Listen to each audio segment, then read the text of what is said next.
ಗೌರಿಬಿದನೂರು ತಾಲೂಕಿನ ಹಾಲಗಾನಹಳ್ಳಿ ಗ್ರಾಮದ ಅಂಚೆ ಕಚೇರಿಯಲ್ಲಿ 1200 ಖಾತೆದಾರರಿಗೆ ಸುಮಾರು 1 ರಿಂದ 2 ಕೋಟಿಯಷ್ಟು ಹಣವನ್ನು ಪೋಸ್ಟ್ ಮಾಸ್ಟರ್ ರಮ್ಯಾ ವಂಚಿಸಿದ್ದಾರೆ ಎಂದು ಗ್ರಾಮಸ್ಥರು ಆರೋಪ ಮಾಡಿ ಗೌರಿಬಿದನೂರು ನಗರದ ಉಪ ಅಂಚೆ ಕಚೇರಿಗೆ ಮುತ್ತಿಗೆ ಹಾಕಿ ಪ್ರತಿಭಟನೆ ನಡೆಸಿದ್ದಾರೆ.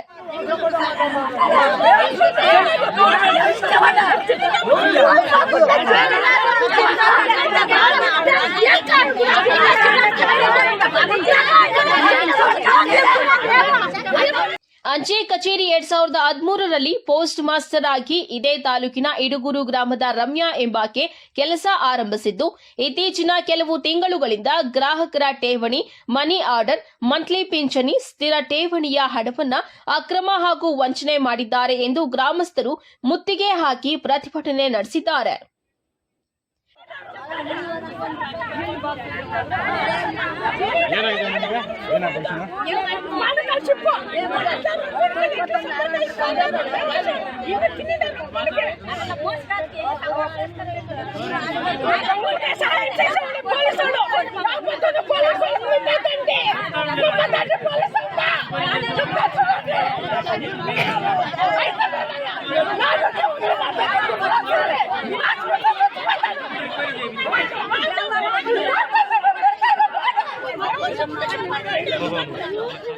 ವಿಷಯ ತಿಳಿದ ಕೂಡಲೇ ಗ್ರಾಮಾಂತರ ಠಾಣೆಯ ರಮೇಶ್ ಗುಗ್ಗರಿ ಸ್ಥಳಕ್ಕೆ ಭೇಟಿ ನೀಡಿ ಗಲಾಟೆಯನ್ನ ಶಮನಗೊಳಿಸಿದ್ದಾರೆ. ಬಂದಾಗ ನೀವು ಕಂಪ್ಲೇಂಟ್ ಏನಿದೆ ನಾವು ತಗೊಂಡಿವಿ, ನಿಮ್ ಕಷ್ಟ ಅಂತ ಹೇಳಿ ನಿಮ್ಗೆ ಬಂದಾಗ ಗೊತ್ತಾಗ ಇಲ್ಲಿ ನಾವು ಪೊಲೀಸರು ಬಂದು ನಾವು ತಗೊಂಡಿದೀವಿ. ಯಾಕಂದ್ರೆ ನಿಮ್ ಕಷ್ಟ ಅಂತ ಬಂದ ಒಂದು ಕಂಪ್ಲೇಂಟ್ ಇಲ್ಲ, ನಾವು ಏನೂ ಮಾಡೋಕ್ಕಾಗಲ್ಲ.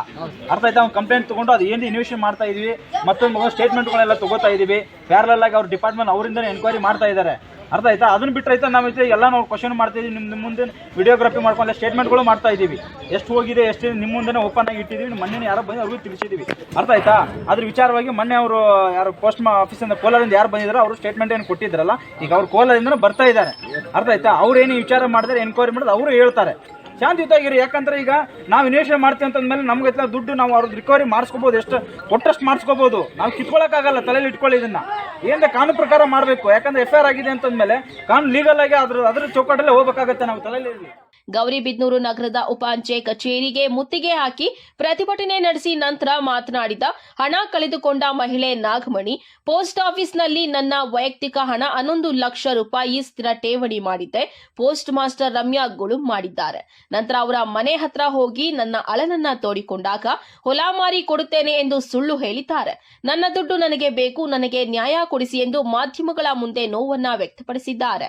ನಮ್ದು 11 ಲಕ್ಷ ಇರೋದಕ್ಕೆ ನಮ್ಮ ಭಯಾಗಿ ನಾವು ಕಂಪ್ಲೇಂಟ್ ಕೊಟ್ಟಿದ್ದೀವಿ. 11 ಲಕ್ಷ ಹಾಕಿರೋದು 12, 1 ಲಕ್ಷ ಮಾತ್ರ ಐತೆ ಅಕೌಂಟಲ್ಲಿ. 11 ಲಕ್ಷ ತಗೊಂಡ್ಬಿಟ್ಟಿದ್ದಾರೆ. ಅವ್ನಿಗೆ ಏನು ಕೇಳಿದ್ರು ಕೊಟ್ಟಿದ್ಯಮ್ಮ ಅಂತ ನಾವು ಬರೋಣ ಕರೆಕ್ಟಾಗಿ ಪೊಲೀಸವ್ರ ಮುಂದೆ ಹೇಳಮ್ಮ, ನೀನು ಎಷ್ಟು ಕೊಟ್ಟಿದ್ದೀವಿ ನಾವು ಅಂತ ಹೇಳು. ನಾವು ಸುಳ್ಳೆ ಇಲ್ಲ ನೀವು 12 ಕೊಟ್ಟಿದ್ದೀವಿ ಅಂತ ಹೇಳಿದ್ ನಾವು. ಏನು ಇನ್ನು ಇಷ್ಟು ದಿವಸ ಇವತ್ತು ಕೊಟ್ಟಿವಿ, ನಾಳೆ ಕೊಟ್ಟಿವಿ ಅಂತ 3 ತಿಂಗಳಿಂದ ಹೇಳ್ಕೊಂಡೇ ಬರ್ತಿದ್ವಿ. ಮೊನ್ನೆ ದಿವಸ ಬುಧವಾರ ಹೋಗಿದ್ವಿ. ಬುಧವಾರ ಹೋದಾಗ ಮಧ್ಯಾಹ್ನ 3 ಗಂಟೆ ಹೋಗಿದ್ವಿ. ಇಲ್ಲ ಹೇಳ್ತೀನಿ ಇವತ್ತೆಲ್ಲ ಮಾತಾಡಿ ಹೇಳ್ತೀನಿ ಅಂತ ಹೇಳಿದ್ವಿ. ಈಗ 3 ಮನೆಗೆ ಹೋದವಳು 4 ವರೆಗೆ ಬಂದು ಏನಮ್ಮ ಏನು ಹೇಳ್ತಾ ಇದ್ದೀವಿ ಹೆಂಗಮ್ಮ ನೀವು ಕುತ್ಕೊಳ್ಳೋಕ್ಕಾಗಲ್ಲ ಅಂತ ಹೇಳ್ತಾರೆ. ಅದಕ್ಕೆ ಅವಳು ಏನಂತ ಇದ್ದಾಳೆ ಗೊತ್ತಾ? ಅವಳೇನು ಹೇಳ್ತಾ ಇದ್ದಾಳೆ, ನಾವು ಕೋರ್ಟ್ಗೆ ತೀರ್ಮಾನ ಮಾಡ್ತೀವಿ, ಕೋರ್ಟಿಂದನೇ ನಾವು ತಗೊಳ್ತೀವಿ, ಅಲ್ಲಿ ಇಸ್ಕೊಂಡ್ರಿ ಅಂತ ಅವ್ರು ಹೇಳಿದ್ರು. ಅವಾಗ ನಮಗೆ ಭಯ ಇತ್ತು. ಅವಾಗಿಂದ ನಮ್ಗೆ ಭಯ ಆಗಿ ಊಟ ಇಲ್ಲ, 3 ತಿಂಗಳಿಂದ ನಾವು ಊಟ ಮಾಡಿಲ್ಲ ಸರ್. ನಾವು ಊಟ ಮಾಡಿದಾಗ ಸಾಯ್ತಾ ಇದ್ದೀವಿ. ಇವತ್ತು ಇವ್ರು ಯಾವತ್ತು ಕೊಡ್ತಾರೆ ನಮ್ಗೆ ಹೇಳಿ ಸರ್ ಹೋಗ್ಲಿ. ಗೌರಿಬಿದನೂರು ನಗರದ ಉಪ ಅಂಚೆ ಕಚೇರಿಗೆ ಮುತ್ತಿಗೆ ಹಾಕಿ ಪ್ರತಿಭಟನೆ ನಡೆಸಿ ನಂತರ ಹಣ ಕಳೆದುಕೊಂಡ ಗ್ರಾಮಸ್ಥ ರಂಜಿತ್ ಮಾತನಾಡಿ, 3 ಲಕ್ಷ ಕಳೆದುಕೊಂಡಿರುತ್ತೇನೆ. ವೃದ್ಧ ಮಹಿಳೆಯರು ಪಿಂಚಣಿ ಹಣವನ್ನ ಉಳಿಸಿದ ಹಣವನ್ನ ಪೋಸ್ಟ್ ಮಾಸ್ಟರ್ ವಂಚನೆ ಮಾಡಿದ್ದಾರೆ. ಅಧಿಕಾರಿಗಳು ನಿರ್ಲಕ್ಷ್ಯ ಮಾಡುತ್ತಿದ್ದಾರೆ. ಜನಪ್ರತಿನಿಧಿಗಳು ನ್ಯಾಯ ಕೊಡಿಸುತ್ತೇವೆ ಎಂದು ಹೇಳಿ ಹೋಗಿರುತ್ತಾರೆ. ವೃದ್ಧ ಮಹಿಳೆಯರಿಗೆ ನ್ಯಾಯ ಕೊಡಿಸುವವರು ಯಾರು ಎಂದು ಹೇಳಿ ತಮ್ಮ ನೋವನ್ನ ವ್ಯಕ್ತಪಡಿಸಿದ್ದಾರೆ. ಬಂದರು, ಇಲ್ಲಿ ಶಾಸಕರು ಬಂದರು, ಶಾಸಕರು ಆಶ್ವಾಸನೆ ಕೊಟ್ಟರು ಅವತ್ತು. ಆಮೇಲೆ ಇನ್ನೊಬ್ರು ಯಾರೋ ಬರ್ತಾರೆ, ಸುಮ್ಮನೆ ಹೇಳ್ತಾ ಇದ್ದಾರೆ. 1 ರಿಂದ 1.5 ಕೋಟಿವರೆಗೂ ದುಡ್ಡಿದೆ ಜನರದು. ಎಲ್ಲ ಬಡವರು, ಕೂಲಿ ಕಾರ್ಮಿಕರು, ಅವ್ರ ಮಕ್ಕಳ ವಿದ್ಯಾಭ್ಯಾಸಕ್ಕಾಗಿ, ಇಲ್ಲ ಏನೋ ಮುಂದೆ ವಯಸ್ಸಾದ್ಮೇಲೆ ನಮ್ಗೆ ಯಾರು ಸಾಕೋರಿಲ್ಲ ಅಂದ್ಬಿಟ್ಟು ಅವರೆಲ್ಲ ಇಟ್ಟಿರ್ತಾರೆ. ಆ ದುಡ್ಡು ಅವ್ರು ಎತ್ಕೊಂಡೋಗ್ಬಿಟ್ಟು ಹಿಂಗೆ ಮಾಡಿಬಿಟ್ಟಿದ್ದಾರೆ. ನಾವು DC ಹತ್ರ ಹೋಗಿದ್ದೀವಿ, SP ಹತ್ರ ಹೋಗಿದ್ದೀವಿ, 2 ಸಲ ಹೋಗಿದ್ದೀವಿ. ಅವ್ರು ಕೂಡ ಸುಮ್ಮನೆ ನಾವು ಸ್ಟೇಷನಲ್ಲಿ ಹೇಳಿದ್ದೀವಿ ಅಂತಿದ್ರೆ ಇಲ್ಲಿ ಬಂದು ಯಾರಿಗೂ ಒಬ್ರಿಗೂ ಒಂದು ಜನಗಳಿಗೆ ನಿಮ್ಗೆ ಗೊತ್ತಿರೋ ಹಾಗೆ ಬಡವ್ರಿಗೆ ಏನು ಗೊತ್ತಾಗಲ್ಲ. ಕ್ಲಾರಿಟಿ ಬೇಕು ಅವ್ರಿಗೆ. ಒಬ್ಬರು ಸಹ ಕ್ಲಾರಿಟಿ ಕೊಡೋ ಒಬ್ಬನೂ ಇಲ್ಲ ಇಲ್ಲಿ ಬಂದಿರೋದು ಏನಕ್ಕೆ ನ್ಯಾಯ ಕೇಳೋದಕ್ಕೆ ಬಂದಿದ್ರೆ ನಮ್ಮನ್ನು ಅಡ್ಡ ಹಾಕಿದ್ದಾರೆ. ಅವ್ರನ್ನ ಕಳ್ತನ ಮಾಡಿರೋ ಫ್ರಾಡ್ ಮಾಡಿರೋವ್ರನ್ನ ಮನೆಗಳಲ್ಲಿ ನಿರ್ಣಯ ಮಾಡ್ತಿದ್ದಾರೆ. ಅವ್ರ ಕಡೆ ಯಾರೋ ಪ್ರಭಾವಿ ಮುಖಂಡರಿದ್ದಾರೆ ಅಂತ ಅಂದ್ಬಿಟ್ಟು ಅವ್ರು ಸಪೋರ್ಟಿವ್ ಆಗಿದ್ದಾರೆ. ಅಂದರೆ ರೈತರೆಲ್ಲ ಇವೇನು ಆಲ್ರೆಡಿ ಇಬ್ಬರು ಮುದುಕಿರು ಸತ್ತೋಗಿದ್ದಾರೆ. ಇನ್ನು ನೀವು ನೋಡ್ಬೋದು ಎಲ್ಲ ಮುದುಕರಿದ್ದಾರೆ ಇಲ್ಲಿ. ದಯವಿಟ್ಟು ನೀವು ಯಾರಾದರೂ ಇಲ್ಲಿ ಸುಮ್ಮನೆ ಬರ್ತೀರಾ ಹೋಗ್ತೀರಾ, ಯಾರು ರಾಜಕೀಯ ನಾಯಕರು ಅಷ್ಟೇ, ಸುಮ್ಮನೆ ಬೇಳೆ ಬೇಯಿಸ್ಕೊಳಕ್ಕೆ ಬರಬೇಡ್ರಿ. ನ್ಯಾಯ ಕೊಡ್ಸಂಗಿದ್ರೆ ಬನ್ನಿ, ಇಲ್ಲ ಅಂದರೆ ಸುಮ್ಮನೆ ನಮ್ಮೂರಕ್ಕೆ ಯಾವುದೇ ರಾಜಕೀಯ ನಾಯಕರು ಮತ್ತೆ ಹೆಜ್ಜೆ ಕೂಡ ಇಡಬೇಡ್ರಿ. ಸುಮ್ಮನೆ ನೀವು ನಿಮ್ಮ ಬೇಳೆ ಬೇಯಿಸ್ಕೊಳಕ್ಕೆ ಫೇಸ್ಬುಕ್ಕಲ್ಲಿ ಸುಮ್ಮನೆ ಒಂದು ವಿಡಿಯೋ ಹಾಕ್ಕೊಳಕ್ಕೆ ಇಲ್ಲಿಗೆ ಶಾಸಕರು ಬರ್ತಾರೆ, ನಾನು ಇದ್ದೀನಿ ನಿಮ್ಗೆ ಯಾಕೆ ಅಂತ ಹೇಳ್ಬಿಡ್ತಾರೆ. ಇನ್ನೊಬ್ರು ಬರ್ತಾರೆ, ನೀವು ಇದೀವಿ ಅಂತ ಹೇಳ್ತಾರೆ. ಒಬ್ಬರಾದ್ರೂ ಬಂದು ಆಮೇಲೆ ಏನಾಗಿದೆ ಅಂತ ಪೊಲೀಸ್ ಸ್ಟೇಷನಲ್ಲಿ ವಿಚಾರಿಸಿದಾರಾ, ಏನು ನಡೀತಿದೆ ಇನ್ವೆಸ್ಟಿಗೇಷನ್ ಅಂತ ಹೇಳಿದಾರಾ? ಇಲ್ಲಿ ರೈತರಿಗೆ ಏನು ಗೊತ್ತೇ ಆಗ್ತಿಲ್ಲ. ಇನ್ವೆಸ್ಟಿಗೇಷನ್ ಪರಿಷ್ಕಾರ ಏನು 1 ರಿಂದ 1.5 ಕೋಟಿ ದುಡ್ಡು ಹೋಗಿದೆ. ನಮ್ಮದು ಇದೆ 3.5 ಲಕ್ಷ ಇದೆ. 3.5 ಲಕ್ಷ ಕಟ್ಟಿದ್ರೆ 4,000 ತೋರಿಸಿದೆ.